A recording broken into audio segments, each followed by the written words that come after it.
Mkanizi ndine Christina Chiwota poyamba na mitu yake. Dziko la Malawi lapempha dziko la Russia kuti lichotse asilikale yake ku Ukraine polimbikitsa bata ndi mtendere. Boma lati lilibe chidwi chopitiriza mgwirizano ndi kampani ya dziko omwe ukutha mu Epulo pa ntchito yopanga magetsi. Chinkulirano chabuka pakati pa inkosi chindi ndi inkosi yamakhosi mbero yachisanu pa zifukwa zomwe inkosi chindi anayimitsira ufumu. Ndipo mzamasewero akatswiri ati kukhala kovuta kuti osewera timu ya dziko lino apeze mwayi ku matimu akunja kamba kazokhoma zomwe ziliko. Tsopano nazi nkhanizi mwatsatanetsatane.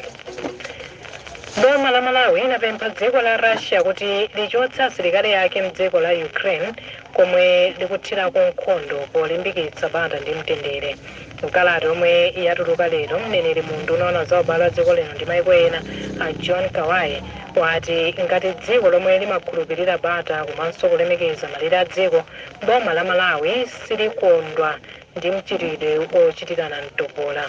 Yemwe amalankhula pa nkhani za ubale wa maiko a Alex Major akuganiza kuti ngakhale dziko lililonse lili ndi ufulu okamba maganizo ake zikanakhala zolemerera kalatayi ikanachoka ku bungwe monga la Southern African Development Community SADC. Tindi ripoti nomwe alemba Western Gota. Mneneri munthu unaona za ubale wa dziko lino ndi maiko ena John Kawaye wati boma likuganiza kuti nkhondo iliyonse ndi yosavomerezeka mpaka tsopano pomwe maiko akulimbana ndi mliri wa COVID-19 komanso mavuto ena omwe akusautsa anthu. Akawaye aonjezera kuti pomwe maiko akulimbikitsidwa kukhala amodzi, chiopsezo chilichonse ku mtendere wa dziko ndi chokhumudwitsa ku maiko onse omwe ali pansi pa bungwe la United Nations popeza mavuto azachuma komanso omwe wa anthu mwa zina saona nkhope. Iwati chifukwa boma likupempha dziko la Russia kuti lichotse asilikale ake ku Ukraine ndi kulola kuchita zokambirana zothetsera kusamvanako komanso kuti anthu omwe akhudzidwa alandire thandizo mosavuta.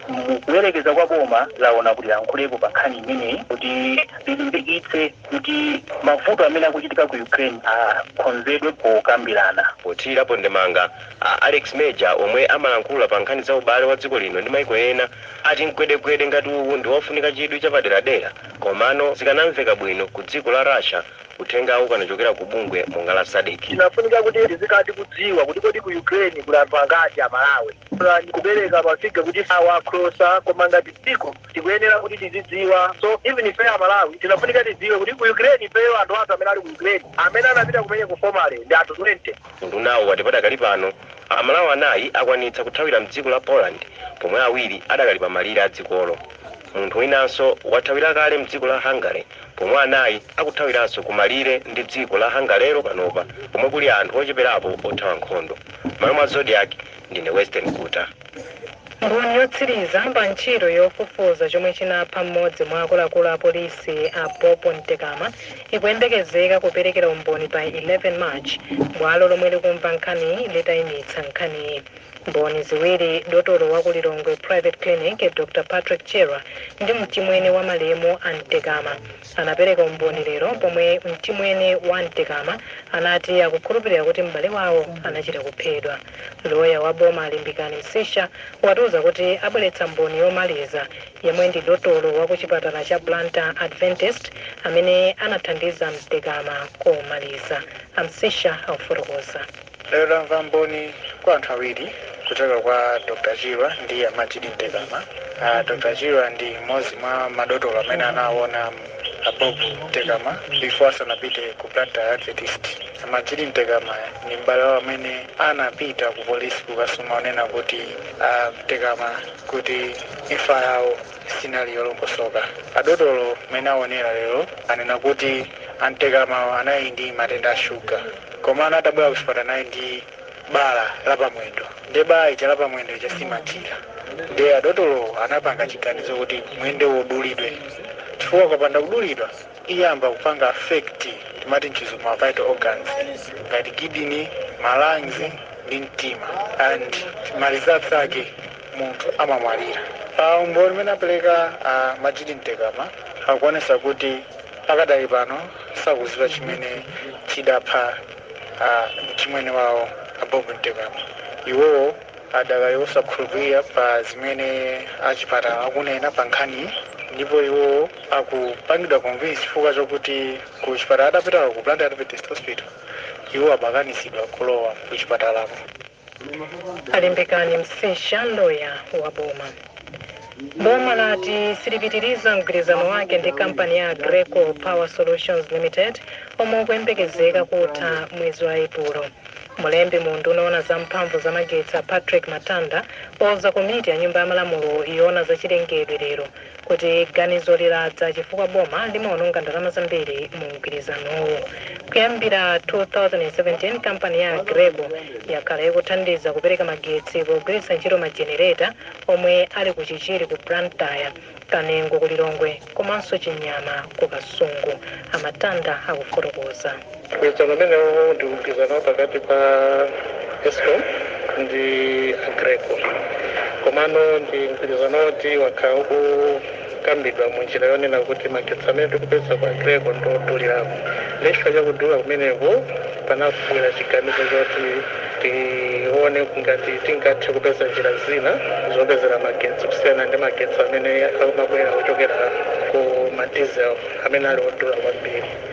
Ndizoona kuti mgwirizano amene unali kale woti ukutha mu April ndipo malibe chiganizo choti lipitirize ndi mgwirizano amenewo. Patrick Matanda, mulembi mundu unaona za mphamvu za magetsi. Tikanali pa nkhani za magetsi, undu unaona za mphamvu za magetsi wati ntchito yokonzanso malo opangira mphamvu za magetsi akapichira ifunika 45 billion kwacha kuti ayambirenso kugwira ntchito. Malowa anaonongeka mu Januwale ndi madzi ochuluka mphamvu amvula yomwe inadza kamba kana mundu wa ana ndipo kukonza malowa kutenga miyezi 12. Mulembi mundu nawa Patrick Matanda wati pakadali pano undu nawo wapempha ngongole ya 15 billion kwacha ku banki ya pa dziko lonse kuti ithandizire kukonza mbali ina ya malowa. Alinafe Mlamba walemba ripoti ili. Amalawi akuyenera kudikira miyezi 12 kuti magetsi asamazime pafupi potsatira kuonongeka kwa kapichira hydropower station malo omwe anaonongeka mwezi wa Januwale kutsatira namondwe wa ana. Malinga ndi undu unaona za mphamvu ya magetsi kukonza malowa kufunika 45 billion kwacha ndipo padakali pano 15 billion kwacha ikufunika. Mulembi wamkulu mundu nawo Patrick Matanda wati undu nawo wapempha ngongole ya 15 billion kwacha kuchoka ku banki ya pa dziko lonse. Tili pa maganizo oyang'ana ndalama kumene tingathe kuzipeza kuti tithandizire vutoli, komanso tikhoza kunena kuti pakadali pano pati kukambirana ndi World Bank kuti atithandize ndi thandizo lake la zacho. Wapampando wa komiti ya nyumba ya malamulo yoona za chilengedwe Awerani Chilenga wauza undu nawo kuti ugwiritse ntchito ndalama kuchoka ku thumba la Malawi Rural Electrification Program popeza komiti ili ndi chikhulupiriro kuti thumbali lili ndalama. Yagwiritse ntchito ndalama zimene timazitcha kuti malepo zimene amalumikizira magetsi a m'mizi. Chifukwa chaka cha 2020 kufikira 2021 sanalumikize, 2021 kufikira 2022 sanalumikize. Ndiye ali ndi ndalama zambiri. Padakali pano dziko la Malawi likulephera kupanga magetsi pafupifupi 130 megawatts kamba kavutoli. Western Kota kuwerenga ripoti lomwe alemba Alinafe Mlamba. Nduna ya dziko la Norway yoona za chitukuko Anna Bieta Tinerai yati dziko lino lili ndi kuthekera kochita bwino ngati lingayike chidwi chake potukula alimi ang'onoang'ono zomwenso zingathandize dziko lino kuthana ndi njala. Nduna yayankhula izi lero pomwe inakayendera ntchito ya ndalama zokwana 18.9 billion kwacha mboma la Dowa. Dickson Chibwati Gondwe walemba ripoti ili. Nduna yatsindika zakufunika kolimbikitsa ulimi wamakono omwe ndi ogwirizana ndi kusintha kwa nyengo. Iwo akukhulupirira kuti ndondomeko yolimbikitsa maboma monga Dowa ili ndi kuthekera kotukula dziko lino. Mkulu woyang'anira za ulimi mboma la Dowa Martin Kamulomo ati ntchito yomwe likugwira boma la Norway ndi yothandiza kwambiri mdziko lino. Ntchito imeneyi yathandiza mboma lino la Dowa makamaka ku makomuniti zathu pa nkhani yonena kuti mapulani athu ali ndi ntchito zimene zikuchitika mpulogalamu imeneyi. Alimi akutha kulima mbewu zochuluka. Ntchitoyi ndi ya ndalama zokwana 18.9 billion kwacha ndipo kugwiridwa m'maboma a Rumphi, Mzimba, Kasungu, Mchinji ndi Dowa. Hape Chabuka kuwerenga ripoti lomwe alemba Dickson Chibwati Gondwe. gulu lomwe likuzitcha Citizen Advancement for Economic Revolution lati ziwonetsero zomwe anthu ena akonza kuti akafike ku nyumba kwa Ashok Neya ndi mkulu woyimira boma pa milandu Dr. Stephen Kayuni ndi kuphwanya malamulo. Polankhula kwa atolankhani masanawa, mtsogoleri wa gululi a Redson Munno wati anthu omwe akufuna kuchita ziwonetsero akuyenera kupita ku ofisi za boma osati ku nyumba kwa anthu. Nzika zina za dziko lino zikukonza zochita ziwonetsero zofuna kukakamiza aneya kuchotsa ku bwalo la milandu mulandu omwe anakasumira mkulu wa ACP Amartha Chizuma. Kasimu Aubi walemba ripoti ili. Gululi Citizen Advancement for Economic Revolution lati omwe akufuna kuchita ziwonetsero sakuyenera kupita ku nyumba ya wanthu koma ku ofesi za adindo. Mtsogoleri wa gululi Redson Munno watinso mkulu wa bungwe la ACP Amartha Chizuma aliyense akhoza kuwasumira ngati munthuyo waona kuti walakwiridwa. Lachiwiri gululi linachititsa msonkhano wa olemba nkhani komwenso linapempha President Lazarus Chakwera kuti akwaniritse lonjezo lopereka ndalama zokwanira ku bungwe la ACP. Chimene ife tikukana ndi kutenga ma demonstration ndi kumapita m'manyumba mwa anthu kumene wondo uchifamba. Malamulo a dziko lino ndi udindo wa nzika ina iliyonse kuteteza malamulo a dziko lino ndi kuchita china chilichonse chimene chili choyenera ndi chotsata malamulo a dziko lino. Bungwe latinso Achizuma aulule munthu yemwe amalankhula naye mu uthenga omwe anthu akhala akugawana pa matsamba amchezo momwe awiriwa amakamba za ntchito ya ACP. Pakanali pano olankhulapo pa nkhani za ulamuliro wabwino Wonderful Mkhuche wati omwe akukonza ziwonetsero komanso omwe akutsutsana ndi ziwonetserozi akulandira ndalama kuchoka kwa magulu ena. Anthu ena akufuna kuchita ziwonetsero lachitatu zofuna kukakamiza Ashok Neya kuchotsa mulandu omwe anasumira Amartha Chizuma, koma khonsolo ya boma la Lilongwe yati ziwonetserozi zisachitike kamba kuti nkhani ili kubwalo la milandu. Malo mwa Zodiac kuno ku Lilongwe ndine Kasimu Aubi. Pakatali pano omwe akonza ziwonetserozi ati mmalowa lachitatu ziwonetserozi azachititsa lachisanu. Sylvester Yuba James ndi mmodzi momwe akutsogolera ziwonetserozi. Tasintha siku limene mapanga zionetsero zopita kwa Mr. Ashok ndipo panopa ibanga lachisanu komanso kumene ndikupita sokhala ku nyumba kwa Mr. Ashok ngati tinakozera poyamba apa tikhalapita kwa DC ofesi yawo. Chifukwa chenichonena kuti DC anatulutsa chikalata dzulo chofuna kutiletsa ifeyo kuti tisapite kwa Ashok kukapanga zionetsero zathu, pochonena kuti mukamba kwawo nkhaniyo akuti chili ku court. Kumachita kuti chifukwa chimenecho ntosamvera chifukwa kuti kuno ku Malawi takhatukira kuzonetsa zambirimbiri nkhani zake zili ku court. Lero tidakhala pansi ndikuunika tona kuti atisi akupanga zimene zifoti nawonso afuna akhale nawo mbali imodzi yoyikira kumbuyo zinyengo katangale ndi ziphuphu. Nde taona kuti tisanapite kwa Ashok tipiteke kwa TC-ko tikachite ngati kukamba konena masiku ano kuti tikathe sanitizer atisi tikauze sanitizer wa mawu tikauze kunena kuti kumene kutumbwa nda Malawi ndipo kutumbwa kumene kwasiye asamapange zimene za Malawi kapena kumenyana ndi katangale. Sylvester Ayuba James mmodzi momwe akutsogolera ziwonetsero. Mukumvera nkhani pano pa Zodiac ndipo muli ndine Christina Chiota. Tionenso mitu ya nkhanizi. Chimkulirano chabuka pakati pa Inkosi Chindi ndi Inkosi yamakhosi Mberwa yachisanu pa zifukwa zomwe Inkosi Chindi anayimitsira ufumu. Dziko la Malawi lapempha dziko la Russia kuti lichotse asilikali yake ku Ukraine polimbikitsa bata ndi mtendere. Boma lati lilibe chidwi chopitiriza mgwirizano ndi kampani ya Greco omwe ukutha mu Epulo pa ntchito yopanga magetsi. Ndipo mzamasewero akatswiri ati kukhala kovuta kuti osewera a timu ya dziko lino apeze mwayi ku matimu akunja kamba ka zokhoma zomwe zilipo. Popitirira ndi nkhanizi, chimkulirano chabuka pakati pa ufumu wa Chindi komanso Paramount Chief Mberwa yachisanu m'boma la Mzimba kutsatira kuyimitsidwa kwa mfumu Chindi ndi akuluakulu a khonsolo ya Mberwa kuti iwo akudwala ndipo sangakwanitse kugwira ntchito yawo. Inkosi Chindi anayimitsa pa 17 May mchaka cha 2021 ndipo anauzidwa kuti asiye kugwira ntchito yawo. Mneneri wa Chindi Inkosana Ndezu Nyirenda wauza zodiac kuti akufuna kuti awabwenzeretse pa udindo popeza chipatala anapeza kuti achindi sakudwala. Anyirenda akufotokoza. Ufuna wachindi ndoti abwererepo chifukwa chief council ananena kuti ambero aimisidwe chifukwa cha mbali ngati ya chipatala.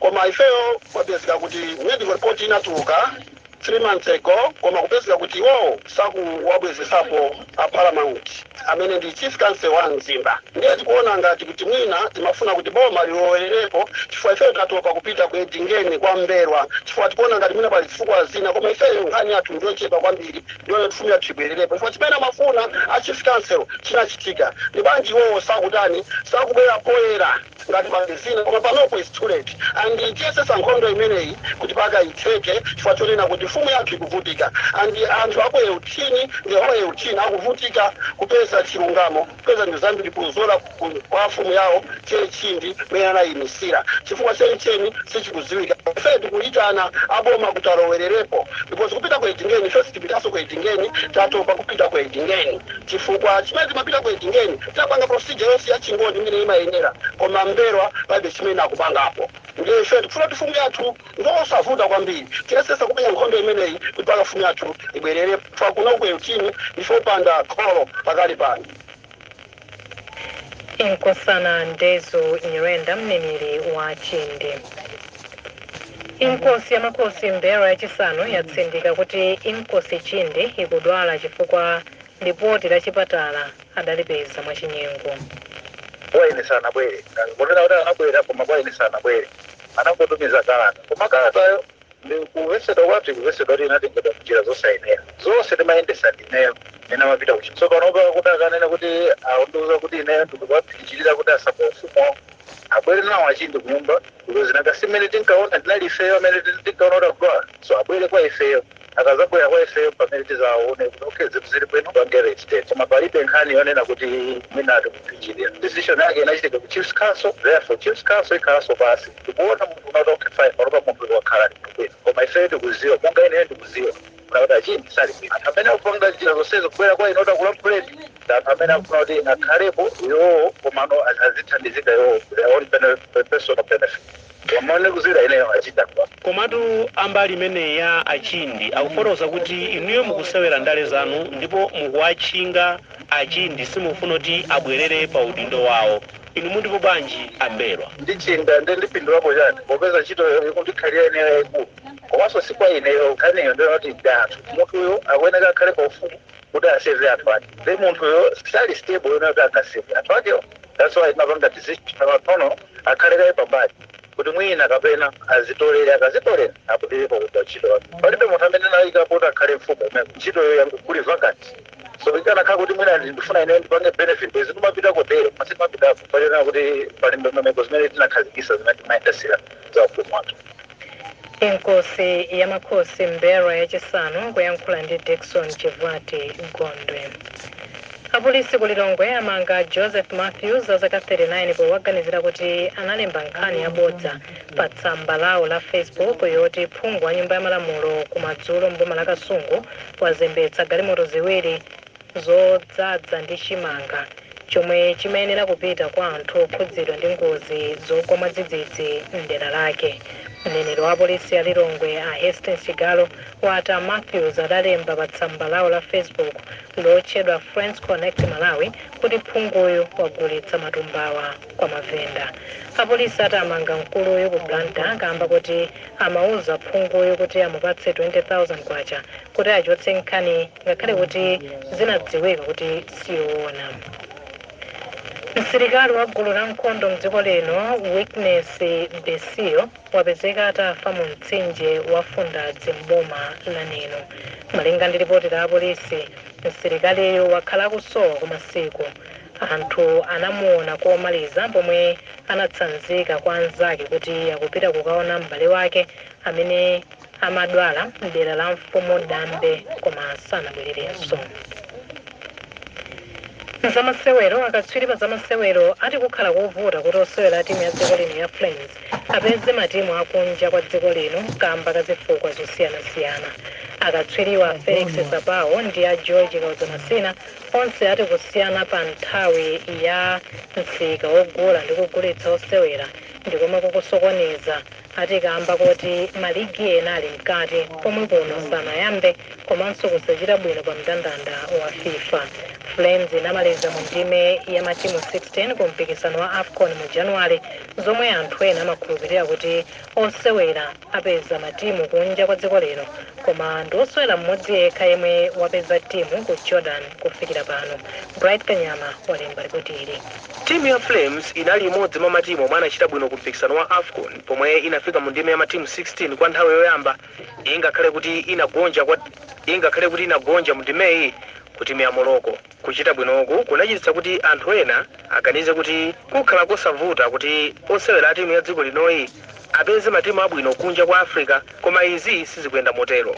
Pakadali pano osewera mmodzi yekha Roles Chazia ndiye wapeza timu mdziko la Jordan pomwe osewera ena akudikirirabe. Pakadali pano akatswiri pa zamasewero ati pali zifukwa zingapo zomwe zikuchititsa kuchedwako monga kusiyana pa nthawi yomwe dziko lino limakhala ndi msika wogula ndi kugulitsa osewera komanso maiko akunja kuphatikizapo momwe dziko lino likuchitira pa mndandanda wa FIFA. A Felix Sabawo akuti msika wogula ndi kugulitsa wa mwezi wa Januwale kumakhala kovuta kuti osewera apeze matimu ati kamba kuti nthawi zambiri matimu akunja kwa Africa amangofuna osewera okhawo omwe akuzindikira kuti akalimbitsa matimu awo. Mid-season transfer ya January February amafuna kuti angoyika magaps amene aoneka matimu mwawo. Katswiri wina George Kauzanasina wagulizana ndi Sabawo powonjezera kuti osewera a dziko lino akuyenera kupeza anthu owayimirira abwino omwe azapezera matimu abwino. Managers athu amene tina nawo ma contract